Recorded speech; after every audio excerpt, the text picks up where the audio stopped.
मां परमात्मा है, मां महात्मा है, मां है। एक बात याद रखना, जिसने मां को नहीं जाना वो परमात्मा को नहीं जान सकता, और जिसने मां को नहीं जाना वो महात्मा को नहीं जान सकता है। क्योंकि मां वो होती है जो हमें जन्म देती है, और परमात्मा का अंतिम अक्षर भी मां हुआ करता है, और महात्मा का अंतिम अक्षर भी मां हुआ करता है। मां से ना परमात्मा अधूरा है, मां से ना महात्मा अधूरा है, मां से ना मां का शब्द अधूरा। मां से बड़ा कोई शब्द दुनिया में नहीं है। वर्णमाला में सबसे छोटा शब्द अक्षर कोई है तो मां है, सबसे छोटा शब्द कोई है तो मां है। लेकिन मैं कह सकता हूं, इस सबसे छोटे मां के अक्षर में यदि इसकी अर्थों की गहराई मर जाओगे तो सारे अक्षरों का सिरमौर कोई बनता है तो मां शब्द बना करता है। अरे हर अक्षर हमें सीखना पड़ता है। मनुष्य आ अनार का सीखता है, मनुष्य बा बकरी का सीखता है। अरे मनुष्य तो सीखने के बाद अक्षर सीखते हैं, लेकिन मां शब्द ऐसा है जो बिना स्कूल जाए भी बच्चा सीख जाया करता। अरे इंसान की बात तो छोड़ो, रतलाम वालों, मां शब्द तो वो है जो गाय का बछड़ा भी बिना पढ़े मां कह करके अपनी मां को बोले। वो किस स्कूल में जाता है, वो किस किताब को पढ़ता है? मां शब्द तो जन्म से ही साथ आ जाता। एक बछड़ा मां कह करके अपनी मां को बुलाया करता है। मां क्या होती है? मां वो हस्ती होती है। मैंने समुंदर से पूछा कि समुंदर बताओ मां क्या होती है। समुंदर ने कहा मां वो हस्ती होती है जो अपने बच्चों के गुनाहों को अपने अंदर छिपा लिया करती है, वो दुनिया में मां हुआ करती है। मैं तो रत्नों को छुपाता हूं, मां गुनाहों को छुपा लिया करती है। मां अपने बच्चों के गुनाहों को छुपाती है और सजा से बचाया करती है।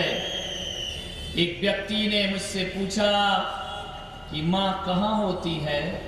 एक व्यक्ति ने मुझसे पूछा कि जन्नत कहां होती है।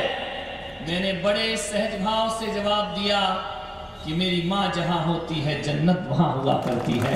जहां मां है वहीं जन्नत है, वहीं पर स्वर्ग। मां से बड़ी जन्नत, मां से बड़ा स्वर्ग, मां से बड़ा आनंद, मां से बड़ी सुरक्षा धरती में किसी के पास नहीं हुआ करती है। आपसे निवेदन है, आपने ब्रह्मा जी देखे? जिसने देखे वहां देखे। ब्रह्मा जी देखे? कहां मिले? किताबों में है, शास्त्रों में है, साक्षात तो नहीं देखे हैं। किसी ने विष्णु भगवान को देखा है? नहीं देखा। सीरियल में देखा होगा। विचार करना है आपको।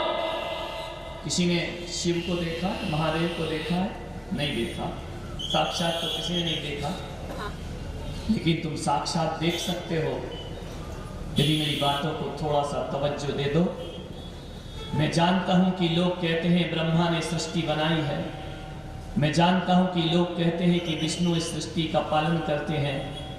पर मैं ये भी जानता हूं कि लोगों के मुंह से सुना है मैंने कि महादेव इस सृष्टि का विनाश किया करते हैं। लेकिन मुझे नहीं मालूम, ना तो मेरी महादेव से मुलाकात हुई, ना मेरी विष्णु से मुलाकात हुई, ना मेरी शिव ब्रह्मा से शिव से मुलाकात हुई। लेकिन एक बात जरूर कहता हूँ कि मुझे नहीं मालूम कि ब्रह्मा इंसान को जन्म देते हैं या नहीं देते हैं, पर माँ हमें जन्म जरूर देती है। इसलिए मेरी माँ ही मेरे लिए ब्रह्मा हुआ करती है। और विष्णु ने हमारा पालन किया या नहीं किया मुझे नहीं पता, लेकिन मेरी माँ ने मेरा पालन जरूर किया है। इसलिए मेरे लिए मेरी माँ विष्णु हुआ करती है। और महेश इस संसार का नाश करें या ना करें, मेरी माँ ने मेरी बुराइयों का नाश किया है। इसलिए मेरी माँ ही महेश हुआ करती है। और हकीकत में देखा जाए तो माँ ही ब्रह्मा है, माँ ही विष्णु है और माँ ही महेश हुआ करती है।